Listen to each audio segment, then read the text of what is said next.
Hanya Yesus jawaban atas setiap beban pergumulan kami. Karena itulah kami datang ke rumah-Mu, ingin berjumpa dengan Tuhan dan mencurahkan setiap isi hati kami. Setiap beban pergumulan kami mau tumpahkan kepada Tuhan. Karena itu ya Bapa, lawatlah kami dengan firman-Mu. Firman-Mu kebutuhan utama hidup kami. Firman-Mu jawaban atas segala beban hidup kami. Firman-Mu solusi atas setiap masalah hidup kami. Kami mau butuh firman-Mu di saat ini. Biarlah berbicaralah Kau dengan leluasa, mengajar, membimbing kami. Kami butuh roti surga yang menghidupkan dan menguatkan kami. Berjalan sambil menyongsong hari kedatangan Tuhan kedua kalinya. Berfirmanlah di tengah-tengah kami. Kami telah siap mendengarkannya. Di dalam nama Tuhan Yesus Kristus. Semua kita yang siap diberkati firman Tuhan berkata, amin. Amin. Silakan duduk. Salam. Puji Tuhan, oleh kemurahan dan perkenanan Tuhan, kita ada di minggu yang ketiga pada bulan Maret 2023. Hari ini firman Tuhan dengan mengangkat tema tentang gagal paham. Apa? Iya.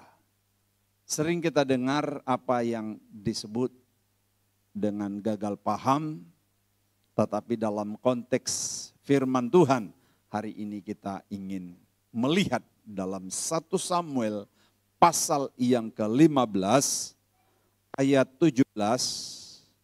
Kita mulai ayat 17, dan lembu-lembu yang terbaik dari yang dikhususkan untuk ditumpas itu, untuk mempersembahkan korban kepada Tuhan Allahmu di Gilgal. Tetapi jawab Samuel, apakah Tuhan itu berkenan kepada korban bakaran dan korban sembelihan, sama seperti kepada mendengarkan suara Tuhan? Sesungguhnya mendengarkan lebih baik daripada korban sembelihan, memperhatikan lebih baik daripada lemak domba-domba jantan. Demikian pembacaan firman Tuhan. Bapak Ibu, kenapa saya mengangkat tentang tema gagal paham? Kita tahu Saul adalah raja yang pertama di Israel yang ditunjuk Tuhan. Jadi sebelum Raja Saul yang memerintah di Yerusalem itu mulai nabi-nabi. Nabi-nabi, banyak sekali nabi. Setelah itu baru hakim-hakim, ada hakim. Setelah itu baru raja-raja. Raja pertama itu Saul. Nanti ada lagi raja yang terakhir. Nah sekarang masih ada juga Raja Guguk, Raja apa begitu ya. Banyak raja-raja. Bapak Ibu Saudaraku, Tuhan berjanji di dalam ayat-ayat sebelumnya akan menyertai Raja Saul kemanapun ia pergi. Kemanapun ia pergi, karena Raja Saul adalah pilihan Tuhan. Saat itu Saul berkata dirinya kecil, kerdil, dan tidak memiliki kapasitas menjadi raja. Sehingga Tuhanlah yang menyanggupkan dia bisa menjadi raja. Dan Tuhan yang berjanji sekalipun engkau pergi berperang, kemanapun engkau pergi, aku akan menyertai engkau. Sejauh Saul taat kepada Tuhan, sejauh Saul berkenan kepada firman Tuhan, maka penyertaan itu digenapi. Kalau kita lihat di dalam pasal ke-14, pasal 14 ayat 47 sampai 48 saya baca demikian ya. Setelah Saul mendapat jabatan raja atas Israel, maka berperanglah ia ke segala penjuru. Jadi bukan saja satu penjuru, tetapi ke segala penjuru dia berperang melawan segala musuhnya. Mana-mana musuhnya?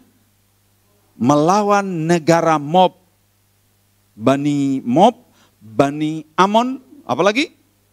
Bani Edom, terus raja-raja Zoba. Jadi ada banyak raja-raja di situ memerintah negara-negara yang ada di sekitar Israel dan raja-raja dan masyarakat orang Filistin. Dan kemanapun ia pergi, selalu mendapat kemenangan, keberhasilan.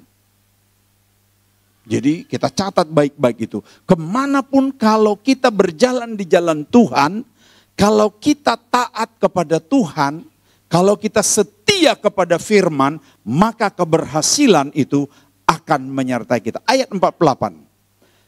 Ia melakukan perbuatan-perbuatan yang gagah perkasa, memukul kalah orang Amalek dan melepaskan Israel dari tangan orang-orang yang merampasi mereka. Sebelumnya orang Israel itu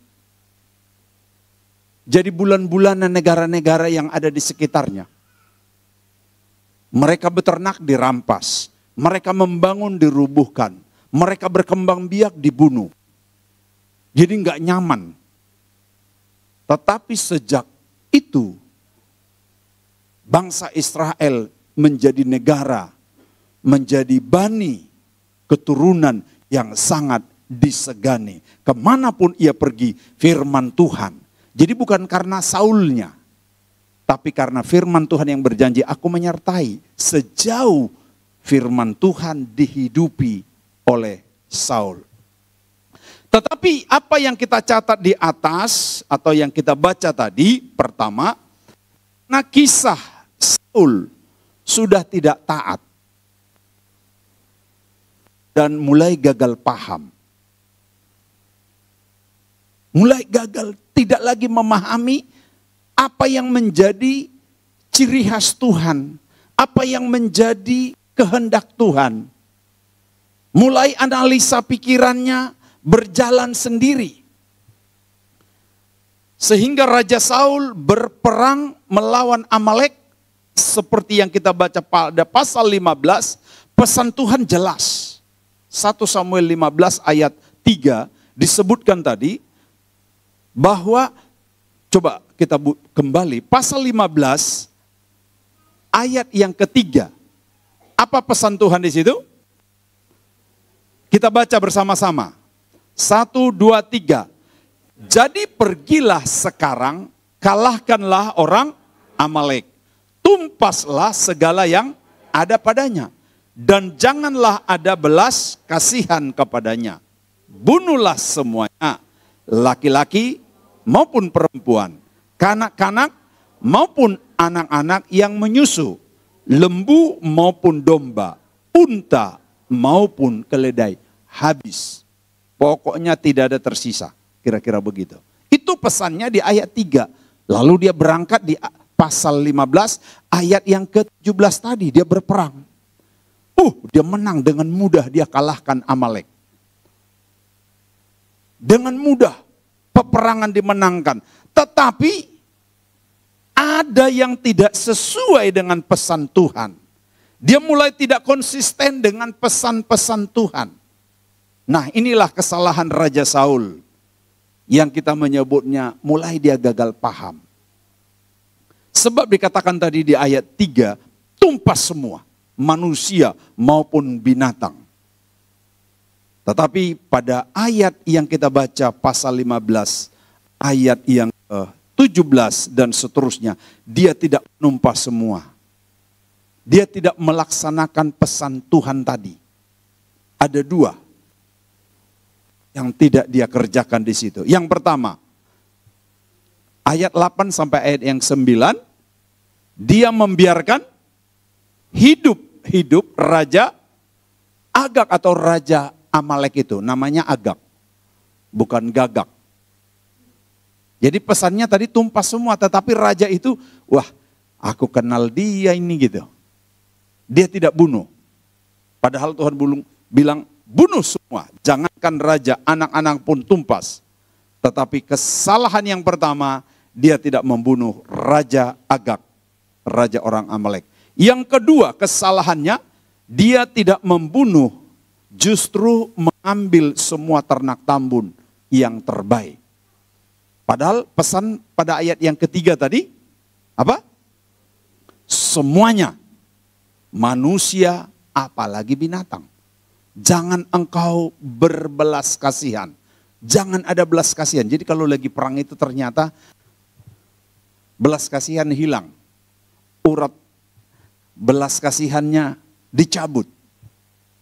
Nah sekarang ini aja kalau lagi perang, kalau sudah kasih bendera, pernah lihat saya kebetulan penggemar Smackdown ya.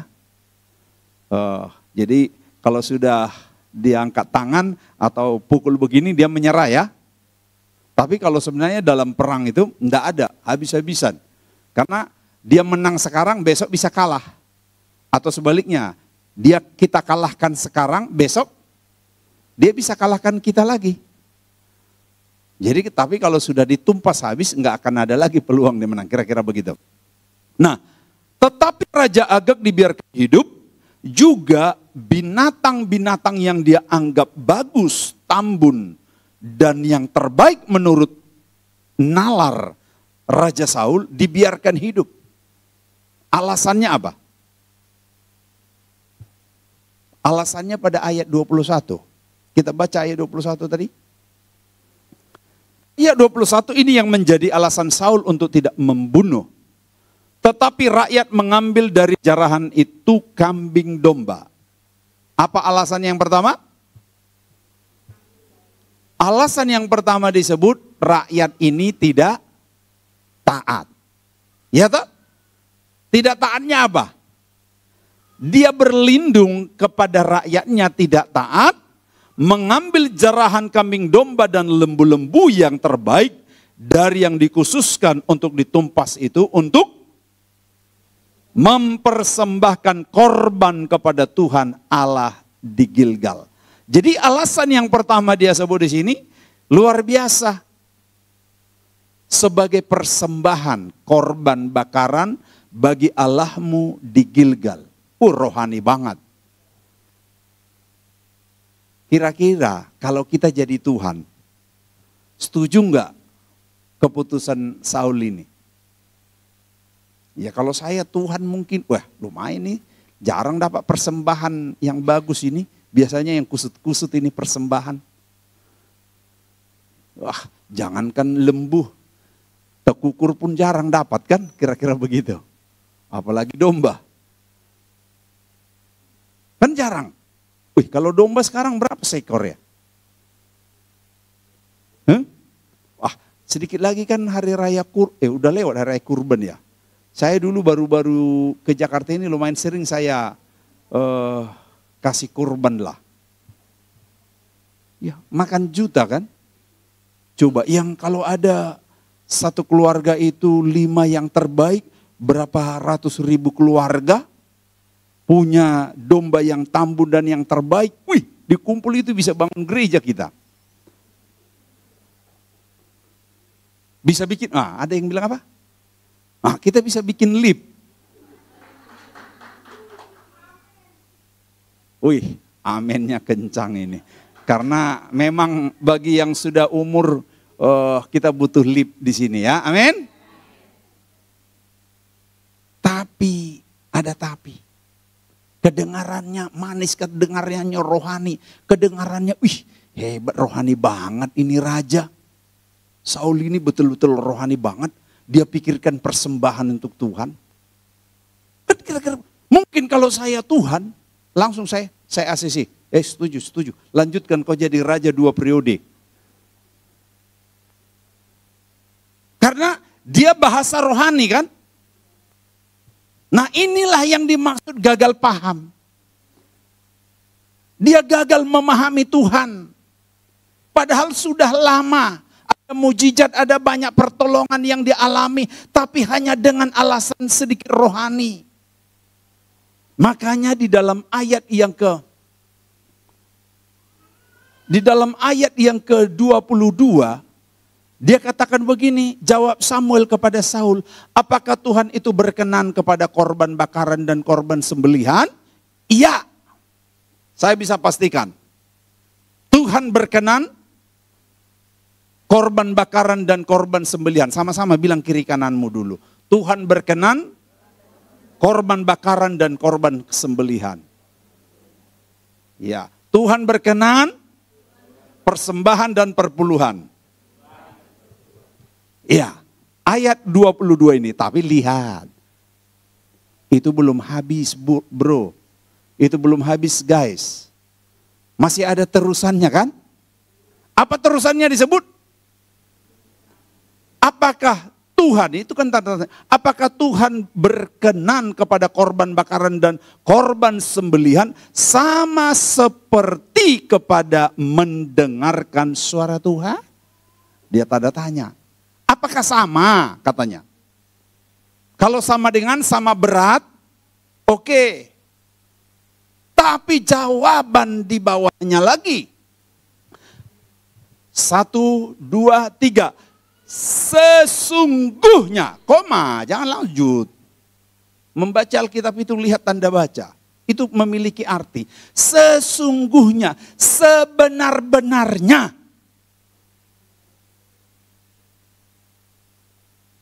Sesungguhnya mendengarkan lebih baik daripada korban sembelihan.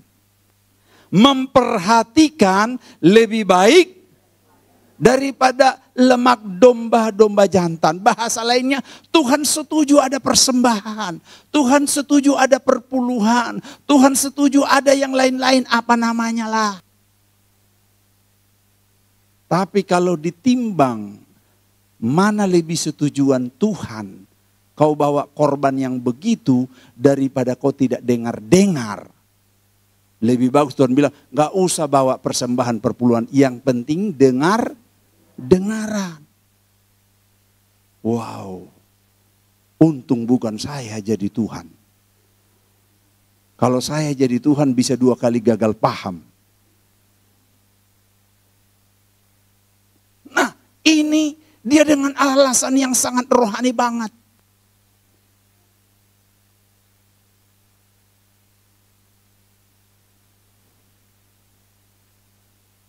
Makanya Bapak Ibu Saudara, ada banyak orang dipakai Tuhan luar biasa.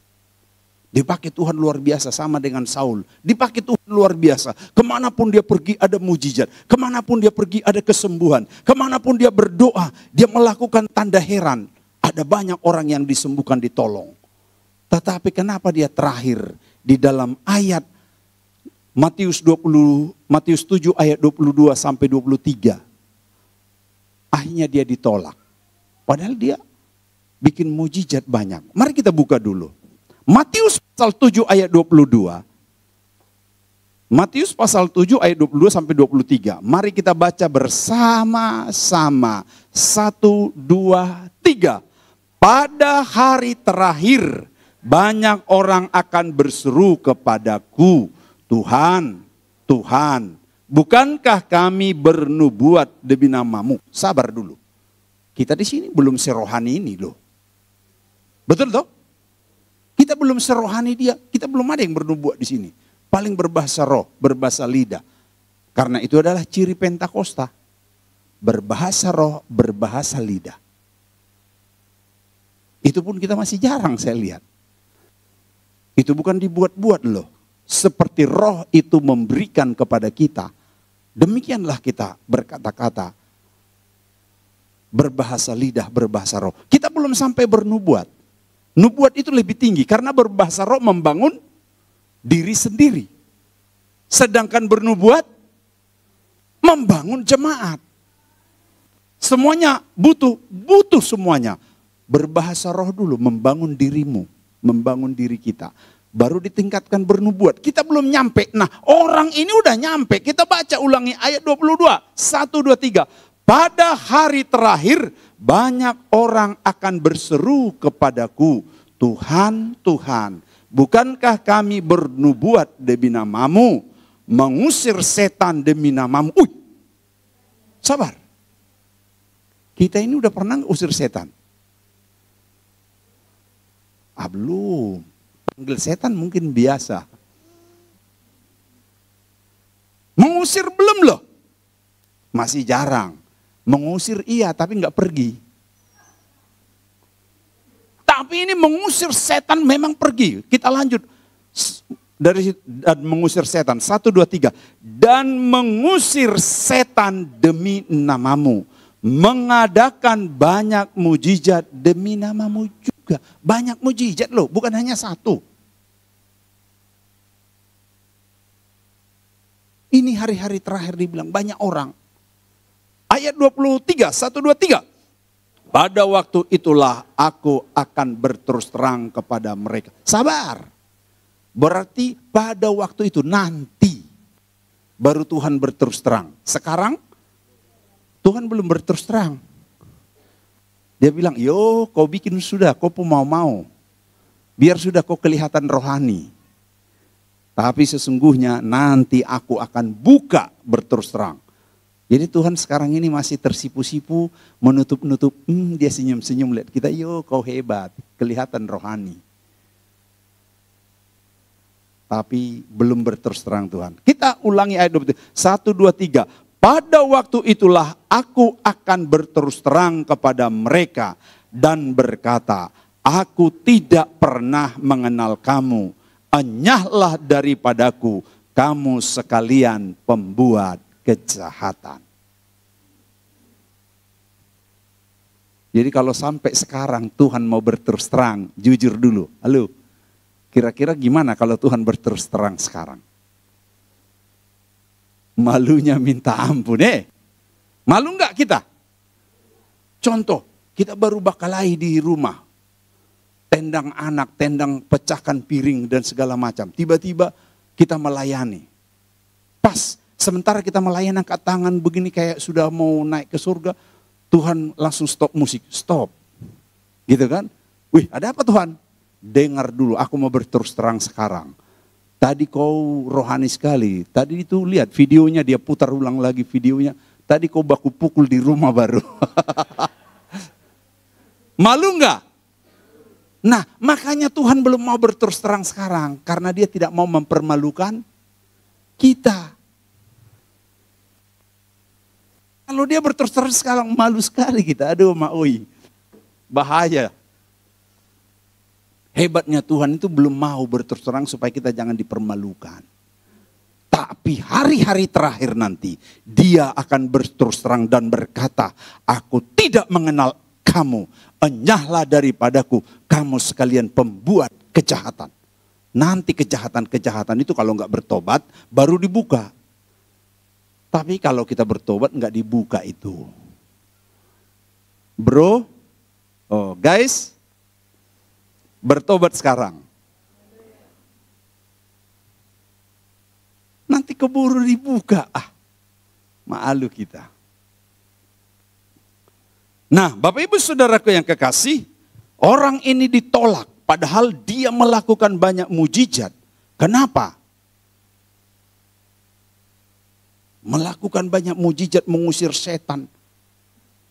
Dia pengkhotbah, dia mungkin WL, musisi. Singer, pelayan, ditolak. Jawabannya itu tadi, karena mereka gagal memahami. Mereka kira Tuhan bisa dimanipulasi dengan dia kita rohani. Haleluya, haleluya, goyang-goyang sedikit begini. Nggak bisa dimanipulasi. Tuhan bilang, nanti baru berterus terang. Sekarang belum. Karena Tuhan itu orang yang hebat, tidak mau mempermalukan. Kita manusia saja yang sering mau mempermalukan teman, sesama. Tapi Tuhan tidak mau mempermalukan, dia tahan. Nah, kenapa sudah melayani Tuhan? Kenapa sudah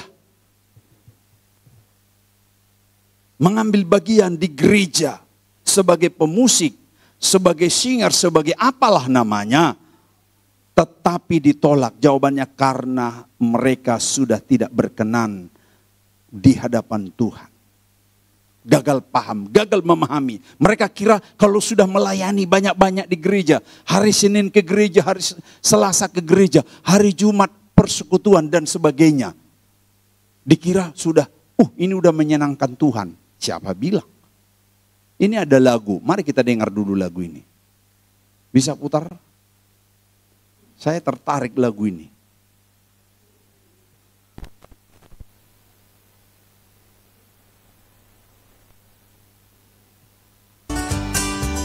Kutanya hari Sabtu kamu kemana? Ke gereja. Kutanya hari Minggu kamu kemana? Ke gereja.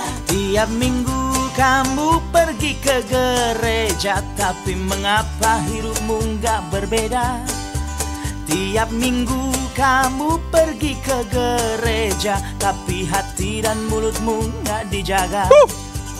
Kutanya hari Senin kamu kemana? Kebaktian. Kutanya hari Selasa kamu kemana? Kebaktian. Hampir tiap hari kamu kebaktian, tapi mengapa nilaimu berantakan? Ada yang nilainya Hampir berantakan? tiap hari kamu kebaktian, tapi mengapa prestasimu pas-pasan? Kutanya Rabu, Kamis, Jumat kemana? Persekutuan. Siapa yang Kutanya sering persekutuan Rabu, ini? Kamis, Jumat kemana? Persekutuan. Tiap hari kamu pergi persekutuan, tapi bisnis tipu kiri kanan. Tipu kiri kanan. Tiap hari kamu pergi persekutuan, tapi korupsi kolusi terus jalan. Jadilah anak Tuhan yang bisa jadi teladan. Jangan cuma rajin kebaktian, jangan cuma Ibu Roni rajin udah persekutuan, tapi lebih penting melakukan firman agar nama Tuhan dipermuliakan. La la la la la. Cukup. Nanti putar sendiri di YouTube. YouTube ada. Supaya ingat, jangan kita rajin-rajin terus-terus tapi hidup kita enggak berubah. Bapak Ibu, saya tulis begini. Perlu kita tahu iblis pumau, bahasa Papua iblis pumau. Jangan hanya maunya Tuhan yang kita pikir, maunya iblis juga perlu kita tahu. Karena sering dicantolin iblis, dia pumau di dalam hidup kita. Sebenarnya iblis tidak keberatan kita ke gereja, setuju? Dia malah suruh kita datang ke gereja. Dia tidak keberatan. Yang penting hidup kita, dia bilang, yang penting hidup lu jangan berubah ya. Kalau setuju baru iblis bilang, ayo. Kadang-kala mungkin iblis juga bangunkan kita dari tidur. Ini minggu pagi, ayo cepat gereja. Bisa saja. Iblis pumau pun silakan kamu bernyanyi. Nyanyi rohani nggak apa-apa. Tidak harus lagu dunia. Iblis pumau juga silakan kamu baca Alkitab tiap hari. Kan ada program kita baca Alkitab tiap hari. Saya sekarang sudah masuk di kitab Yeremia pasal 30. Dari Kejadian. Kalau lagi sibuk sekali kadang ada waktunya nggak sempat. Jadi mari buat itu program juga. Dan iblis tidak keberatan kita baca Alkitab. Yang penting hidup kita tidak. Itu baru dia keberatan. Iblis tidak keberatan kita dengar khotbah. Iblis tidak keberatan kita datang pelayanan. Dia setuju. Kan makanya tadi melakukan mujizat demi namamu, mengusir setan. Itu pelayanan. Dia nggak keberatan. Asalkan hidupmu jangan berubah. Itu yang ditakutkan iblis. Kalau hidupmu berubah, iblis gelisah. Pusing gue ini katanya. Kenapa? Bro, kata iblis yang lain. Saya lihat bapak itu setelah dia di Narwastu, dia hidupnya berubah total. Itu iblis. Jadi iblis itu pun ada konferensi. Ada seminar. Ada persekutuan juga. Membahas apa? Bagaimana supaya kita tidak berubah. Iblis pemau. Dia silahkan saudara jadi singer, jadi WL, jadi pemusik, jadi tamborin dan sebagainya. Dia tidak keberatan. Asal hidupmu jangan berubah. cerewetmu jangan berubah. Tadi ucapanmu jangan berubah. Yang ucapan yang tajam bagaikan silet. Dia pemau itu. Nah, apalagi iblis pemau. Dia setuju kamu dari Senin sampai Minggu diisi terus kebaktian, diisi terus persekutuan, diisi terus ibadah. Dia tidak keberatan asalkan engkau tetap tukang gosip. Ketika engkau berhenti jadi tukang gosip, wah itu yang bikin dia pusing. Langsung dia ada konferensi, ada seminar itu. Bagaimana membuat ibu-ibu atau bapak-bapak narwastu supaya tetap tukang gosip, supaya tetap hidup hancur-hancuran. Itu yang mereka seminarkan. Tapi jemaat narwastu tetap berkemenangan. Amin. Bapak ibu saudaraku, yang ditakutkan iblis itu adalah ketika hidup kita dari hari ke hari melakukan perubahan. Ada terjadi revival. Perubahan kepada kedewasaan rohani. Itu yang ditakutkan iblis. Karena dia tahu kalau hidup kita berubah, maka kita berkenan di hadapan Tuhan. Tetapi kalau hidup kita tidak berubah, dia tahu bahwa kita tidak akan pernah berkenan di hadapan Tuhan. Itu aja kok. Perkenanan Tuhan jauh lebih penting dan terutama dari segala sesuatu.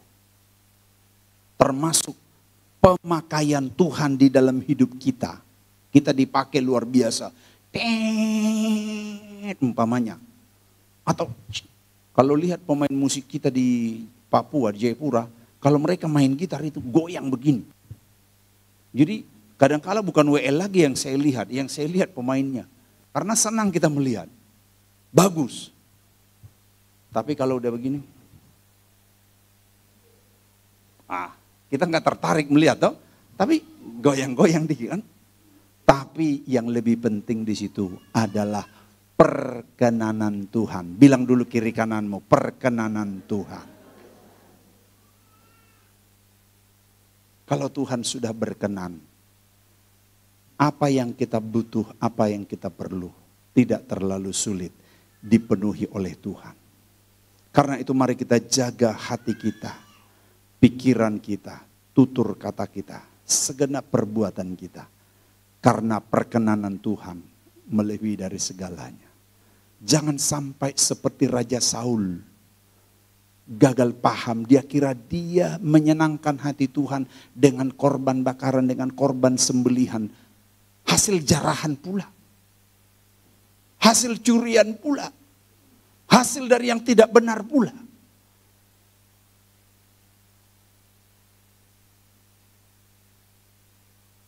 Tuhan butuh pengorbanan, Tuhan butuh domba, Tuhan butuh korban bakaran. Tapi di atas itu ada yang lebih penting, yang lebih bernilai di hadapan Tuhan.